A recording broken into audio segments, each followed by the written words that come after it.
Hi guys, welcome to our channel mister Sisindri. Bigg Boss హౌస్లో టాస్కుల పరంపర కొనసాగుతుంది. తాజాగా బిగ్ బాస్ మరో ఛాలెంజ్ ఇచ్చాడు. దీని విలువ ₹1,00,000. ఈ గేమ్ ప్రకారం పోటీదారులు అందరూ ఒక బాక్స్లో కాళ్ళకి సాక్సులు వేసుకుని నిల్చోవాలి. ఎవరైతే చివరి వరకు సాక్సులు కాళ్ళకి ఊడిపోకుండా బాక్స్ నుంచి బయటకు రాకుండా ఉంటారో వాళ్ళే ఈ ఛాలెంజ్ విన్నర్. ఇక ఈ గేమ్లో పృథ్వీ, విష్ణుప్రియ, అభయ్ నవీన్, మణికంఠ, నిఖిల్, నబీల్ అఫ్రిది పోటీ పడ్డారు. గేమ్ మొదలైన కాసేపటికే లైన్ టచ్ చేయడంతో మణికంఠ, పృథ్వీ అవుట్ అయ్యారు.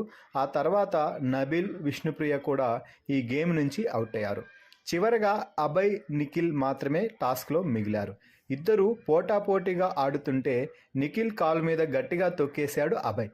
దీంతో నిఖిల్ కింద పడిపోయి కాలు నొప్పితో విలవిలలాడిపోయాడు. కాలుకి ఉన్న సాక్స్ బయటకు తీయడమే టాస్క్ కావడంతో ఈ దెబ్బ తగిలినట్టు తెలుస్తుంది. లేచి నిల్చునే శక్తి కూడా లేకపోవడంతో బిగ్ బాస్ మెడికల్ రూమ్లోకి తీసుకురమ్మంటే వెంటనే హౌస్మేట్స్ నిఖిల్ను బిగ్ బాస్ మెడికల్ రూమ్కి తరలించారు.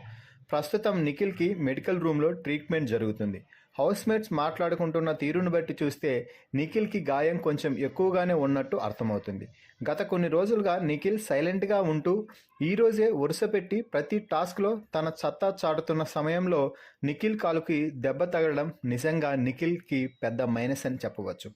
నిఖిల్ త్వరగా కోలుకొని మళ్ళీ గేమ్లో పాల్గొనాలి అని అందరూ కామెంట్స్లో తమ అభిప్రాయాన్ని తెలపండి. అలాగే ఈ వీడియోకి షేర్ చేసి ఒక లైక్ ఇవ్వండి. Please subscribe our channel mister సిసింద్రి.